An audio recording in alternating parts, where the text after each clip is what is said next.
यही तो कहा कि शिव की दक्षिणा क्या होगी, गुरु की दक्षिणा क्या होगी। आज शिव गुरु है, उस शिव को गुरु दक्षिणा हम क्या देंगे, क्योंकि उन्होंने सब कुछ दिया है, हमारे पास है ही क्या हम देंगे। लेकिन साहब ने कहा कि कृतज्ञता, एहसान मानना, शिव आपने दिया ही दिया है, हम कृतज्ञ हैं, हम झुकते हैं आपके सामने, हम मानते हैं कि आपका दिया हुआ सब कुछ है, लेकिन हम भी तो आपके हैं, तो हम आपके हैं। अभी मंडल सर जब अपनी बात आपसे कह रहे थे, उन्होंने एक पंक्ति का प्रयोग किया।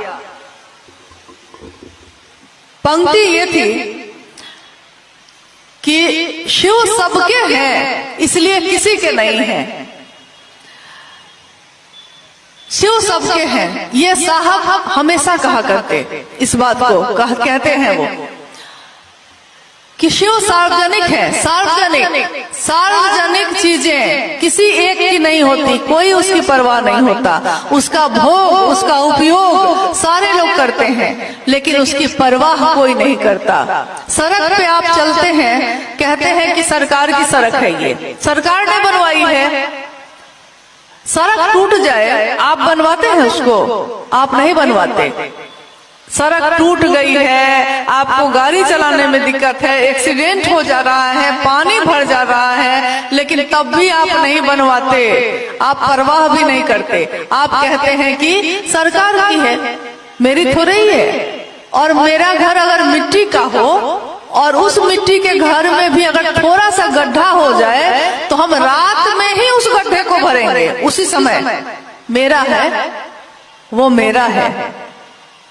साहब ने कहा कि सोच बदलो तो नजारे बदल जाते हैं, देखने की दृष्टि बदल दो तो ये सब नजारे बदल जाते हैं। तो उन्होंने कहा कि बस देखने की दृष्टि बदलिए, वो शिव मेरा है। ठीक है, वो सबका होगा, लेकिन मेरा है कि नहीं, ये सबसे बड़ी बात होती है। एक बार रांची की घटना है, साहब चर्चा स्थल पे जा रहे थे लोगों से मिलने। कुछ लोग जो हमेशा उनके साथ जाते थे चर्चा स्थल पे, मैं भी उसी समय पहुंची और साहब ने कहा कि चला जाए, गुरु भाई गुरु बहनों से मिल लेते हैं। तो मैंने कहा जी चला जाए। एक व्यक्ति जो वहां खड़े थे उन्होंने कहा कि अब आप आ ही गई हैं तो मेरे जाने की क्या जरूरत है। साहब को ये बात बहुत बुरी लगी, बहुत। उन्होंने कोई जवाब नहीं दिया। हम लोग साहब के साथ चर्चा स्थल पे चले आए। चर्चा में ही उन्होंने कहा कि आप कहते हैं कि मैं शिव का शिष्य हूँ, शिव मेरे गुरु हैं, लेकिन जैसे ही कोई आता है आप कहते हैं कि ये तो आ ही गए हैं, मेरे जाने की क्या जरूरत है, मेरा क्या, अब मैं रुक जाती हूँ। तो देखिए उन्होंने कहा कि ये सबकी अपनी अपनी यात्रा है, अकेले की। आप भीड़ में बैठे हैं, लेकिन क्या हम लोगों ने कभी ये बात कही है क्या कि हम सबके गुरु शिव हैं? नहीं ना, हम लोगों ने कहा है कि मेरे गुरु शिव हैं।